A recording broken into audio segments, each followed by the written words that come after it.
Welcome, everybody, to Krystal, Kyle, and Friends. Today, we're going to be talking to Trita Parsi, who is a bit of an expert on Iran, the Middle East. Yeah. I have a lot of questions about Saudi Arabia, Iran. I have a lot of questions about the weird semi-potential realignment that's going on in terms of Venezuela. Mm-hmm. I find that news fascinating. So, yeah, he should really, have a lot of pertinent and relevant information about that, and by extension, kind of Ukraine and Russia as well. Yeah, for sure. He's someone Sagar and I have relied on a lot for thinking about the Iran nuclear deal and any of our sort of Middle Eastern wars. And he will be great to dig into those topics. I'm excited because I've never had the chance to dig in with him for like a full hour and get all of his thoughts on the region. So it should be really good. Yeah. On the Iran nuclear deal in particular, I'm curious if he has the same reading that I've had, because I remember every time I covered that, and I followed it very, very closely, I was always astonished at how brazen the U.S. would be. Like, we would violate the deal, pull out of the deal, and then chastise them if they no longer abided by the deal. Yeah. Right. What? Like, let's we pulled out of it, remember, violated it. we're the ones who violated it and walked away, and then we're demanding all these concessions from them before we start. But the reporting right now is that they're pretty close to re-entering the deal. Russia's throwing a wrench into things. That's what I was gonna say, so there's a lot of outstanding questions right now. And then, of course, with the Biden administration banning Russian oil, they're like, all right, we got to make up that oil somewhere. And that's why they're looking to Iran and Venezuela potentially. Yeah. So anyway, it should be very interesting podcast. Now, before we get into that, there's this new poll that came out. If Americans were in the same position as Ukrainians right now, more Republicans than Democrats would stay and fight. According to a poll released Monday, it's a Quinnipiac University poll. 68% said they would stay and fight compared to 40% of Democrats. So 68% of Republicans are like, I'd stay and fight. 40% of Democrats said, I'd stay and fight. Among Democrats, 52% said they would flee the country compared to just 25% of Republicans. Now, the overall number for the entire country is 55% said they would stay and fight. So what's your reaction to that, number one? Number two, do you even believe the 55%? No. Or some of them just like, yeah, bro, I'd stay and fight. And the second they hear like a BB gun, they're like, I gotta go. Yeah, no, I don't believe it. I mean, and nor do I think this was put out there by a lot of right-wing media outlets to basically be like, look at these Democrats, they're such cowards. They would flee the second that trouble came to our shores. But I would proudly say that I would be one of the ones who would flee. I mean, my first, second, third, fourth, fifth priorities in this world are taking care of my family and my babies. So the minute there was an actual like life-threatening situation, yeah, I would get the hell out. I'm not going to die for some like national borders and high-minded ideals. To act like it's not even a debatable issue. To try to like slam dunk it on people. Like, you'd leave, bitch. It's like, well, like you said, what if you have kids that you're worried about? Like a lot of people, probably most people, just want some semblance of like stability and peace and order. You know what I mean? Yeah. And again, just to act like it's not a debatable issue strikes me as like really, really dishonest. Now, don't get me wrong. I've often said on my show a number of times, a war that I would have gone and fought is World War II if I was alive at the time, because, you had what was effectively the embodiment of evil, right? Adolf Hitler. And there was no, like, I don't see any persuasive counter argument that, maybe it's more complex than we think. Or, I mean, look, of course, the Treaty of Versailles also helped lead to the rise of Hitler. I don't think you could have had a Hitler without the Treaty of Versailles that screwed over the people of Germany so thoroughly that they turned to a demagogue. Right. But even given that piece of context, the ideology that was driving Hitler, apart from the material conditions, it was as bad as it gets. It was like, we're going to throw people in gas chambers if you're Jews, if you're Roma, if you're gay, if you're disabled. And it was just, it's every bit as bad as the propaganda made it out to be. Like, the propaganda was factual. Like, it wasn't even like you had to exaggerate or anything. So I would have fought that war because I would have felt like it's the noble thing to do. It's a virtuous thing to do. The problem is, any war you get to that's like even a little bit of gray area, then you're like, do I really want to die for this one? Like, I was joking with you that, if I was in the position right now, like, I'd be turned to my fellow soldiers next to me and be like, they probably shouldn't have expanded NATO. That was a little fucked up. It's going to just kill the morale. And I mean, the Azov Battalion is sort of shitty. And I mean, they are Nazis. So, I mean, all I'm saying is it's complicated. It's complex. And that's true. It's true. So it's almost like the only thing I would be motivated enough to like, okay, I'm really going to go pick up arms and fight is if you're fighting pure evil. Yeah. And in this case, you could say it's evil, but there's also like a lot of different nuances in the conversation that a lot of people don't give it credit for. Yes, I think that's true. And also, if your knee-jerk reaction is just like, the right answer is I would stay and fight, period, end of story.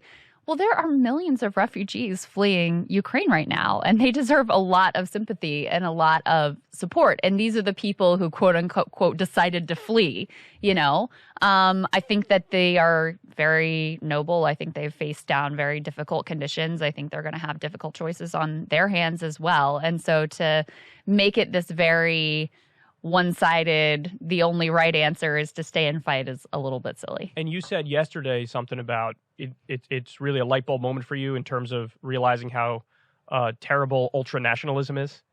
Yeah, this is something I've been really thinking a lot about because obviously, like, the Russian, and I want to be clear, like the Putin Kremlin actions here, they don't make any sense even as like, you know, just sort of naked realism. They only make sense in the concept of this toxic nationalism that people are willing to do anything for, that Putin appears willing to do anything for. And I think throughout our history, obviously, that sort of nationalist fervor has led to all sorts of, you know, disgusting atrocities and wars.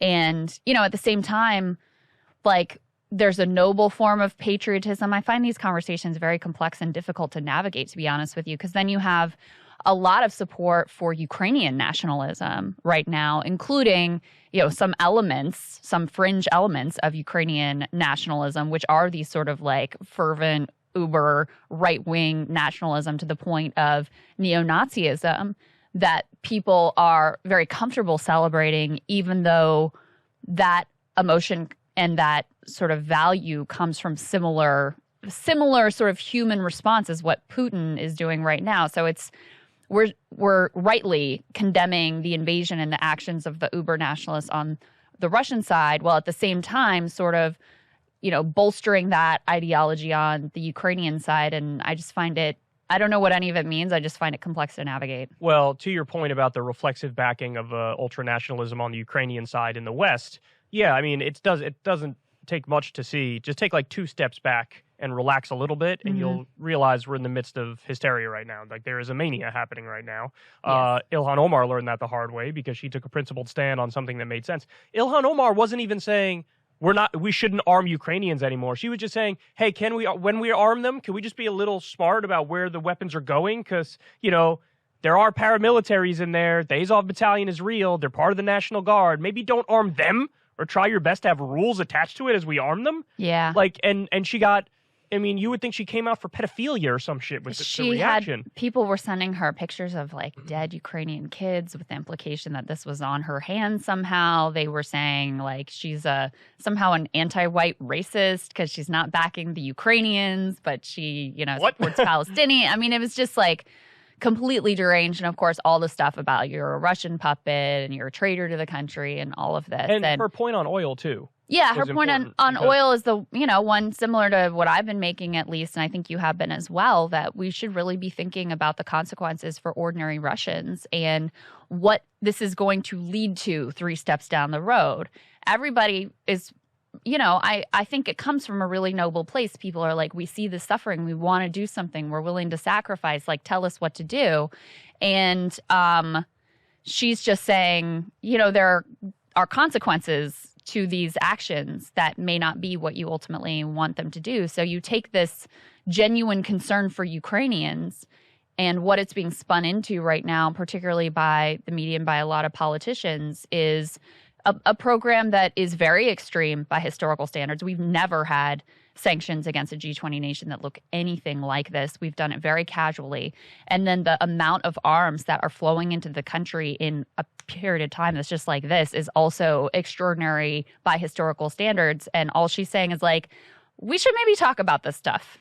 So I have like 500 things I want to respond to now. Hold on. So you made a point about like, well, it's coming from a noble place. What people, people's instinct on this. But I would caution people because you know what else came from a noble place? The tough on crime policies of the 90s. Mm-hmm. People saw soaring crime and they were like, I just throw the fucking book at everybody. Do something, yeah. And then now in retrospect, when people sober the fuck up, they're like, oh, that was actually terrible. So the whole like noble, it's like everybody thinks they're being noble.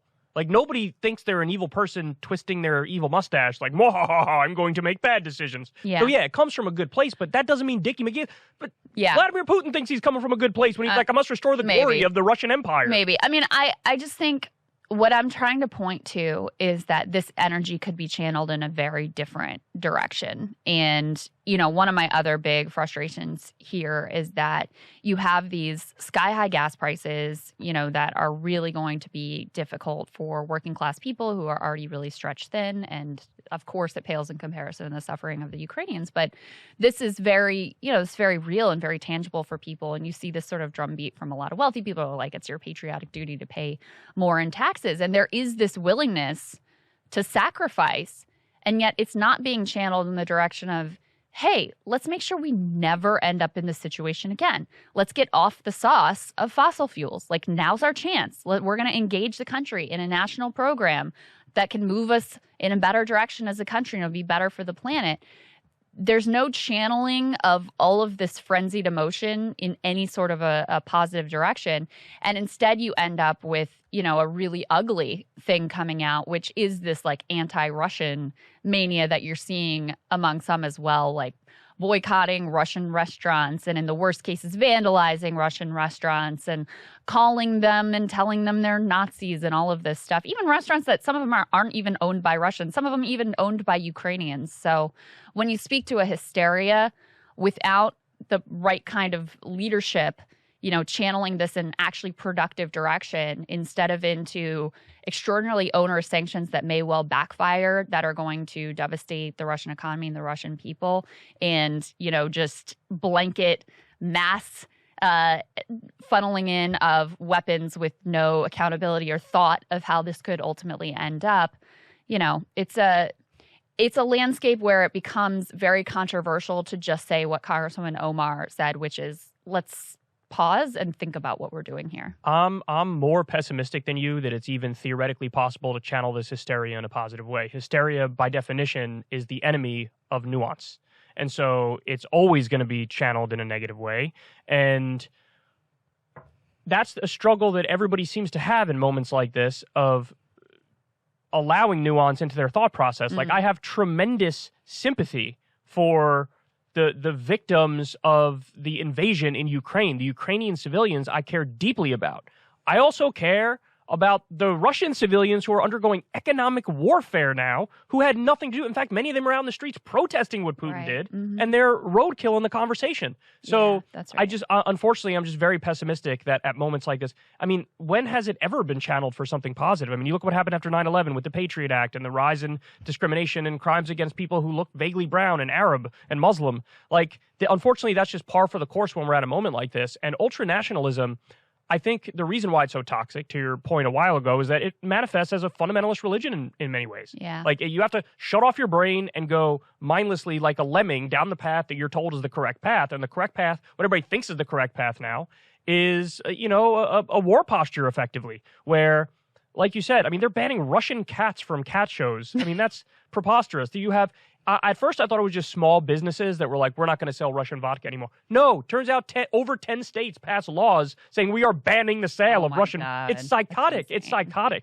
And so you see this all over the place. And, it's just for Congressman Omar said the thing that is absolutely correct. She's like, look, I'm fine with arming people for defensive reasons because they're a sovereign nation. They have the right to do that. But let's just make sure this doesn't get into the hands of bad actors. Does that sound familiar? Let me think about it. What happened in the 1980s when we armed the Mujahideen? You don't have to go back that far to see a parallel to what she's talking about. And on the oil point, again, I told you guys from the beginning, I'm in favor of every single sanction you can levy at Vladimir Putin and his oligarchs. Seize their bank accounts, seize their yachts, don't allow them to fly out of the country, hit them with the book, totally fine with it. But anytime you start going after the regular innocent Russian civilians, then you're doing an action that's wrong in and of itself.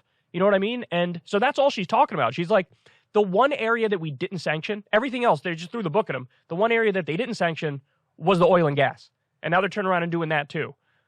And to your other point, you think this isn't going to lead to a tremendous backlash? We already had cyber attacks the other day. Now, it's pure speculation to say maybe Russia had something to do with it. But we had cyber attacks the other day. That's just the beginning, dog. Like, people think this shit is in a vacuum. We do whatever we want, and then that just stopped. Like, Sean Hannity, this idiot, was like, let's bomb the convoy. And it's like, well, what do you think happens next? And you know where that idea came from. That came from Trump. Because Hannity said it first, then Trump said it. Yeah, but I think he was talking to Trump before that. I would, it seems like a very Trump, who knows, but it seems to me like a very Trumpian idea. I think that came from him because then he says at a fundraiser, like, let's put Chinese flags on the planes and let's bomb them and pretend like it was. I think it was the reverse. Trump takes his marching orders from Fox. Fox doesn't take their marching orders from Trump. And Hannity said it twice, and I think the first time he said it was days before Trump ever said it. So I'm pretty sure Hannity came up with it first. But there's no recognition of, like, what's the second order, third order, fourth order consequence. Oh, that's just complete insanity. And remember when that's how everybody's thinking. Is my point. Yeah, remember when Lindsey Graham floated, like, what if somebody should step up and assassinate Putin? Like, this high-level, well-known, like, world-known idiot U.S. senator floating that kind of shit is completely insane. And yesterday he's like, I don't understand. Why aren't we backing the idea of sending in fighter jets from Poland? It's like,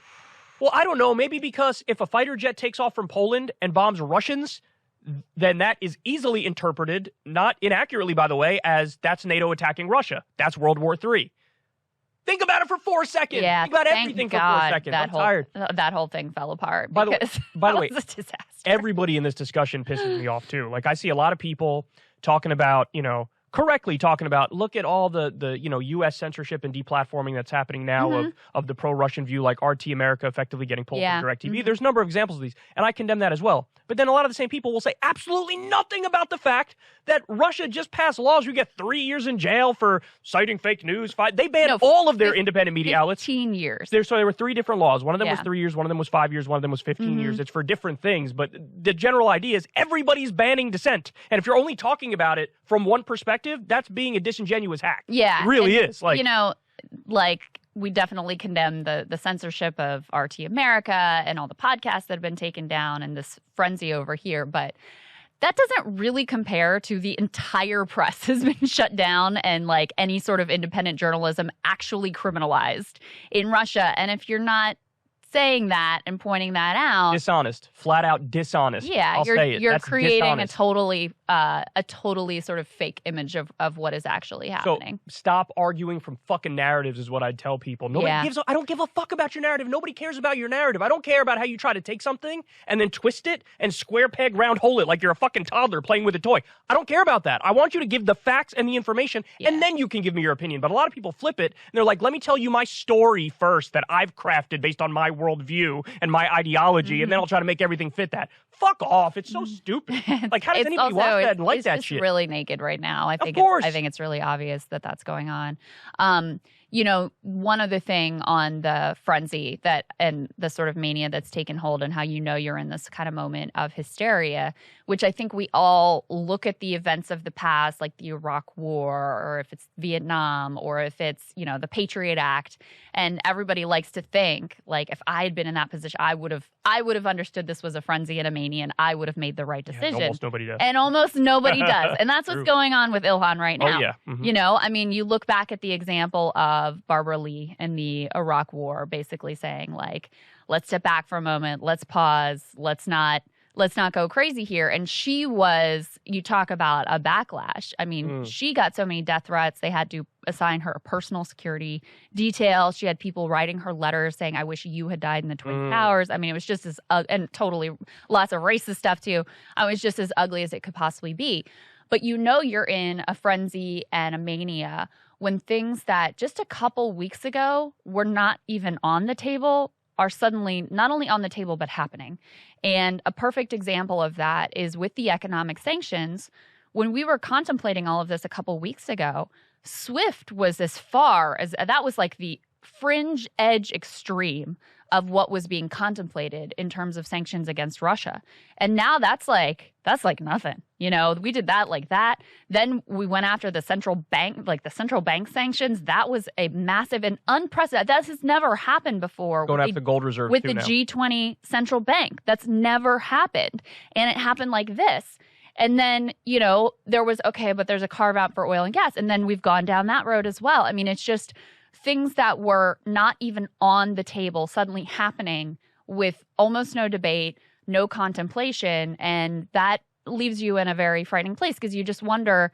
I saw some, dozens of quote unquote foreign policy experts now signed onto a letter saying we need a no-fly zone. You see that drumbeat, getting. We need World War III. Just be honest with what you're calling for. Getting louder and louder, and it's disturbing the place we're in right now.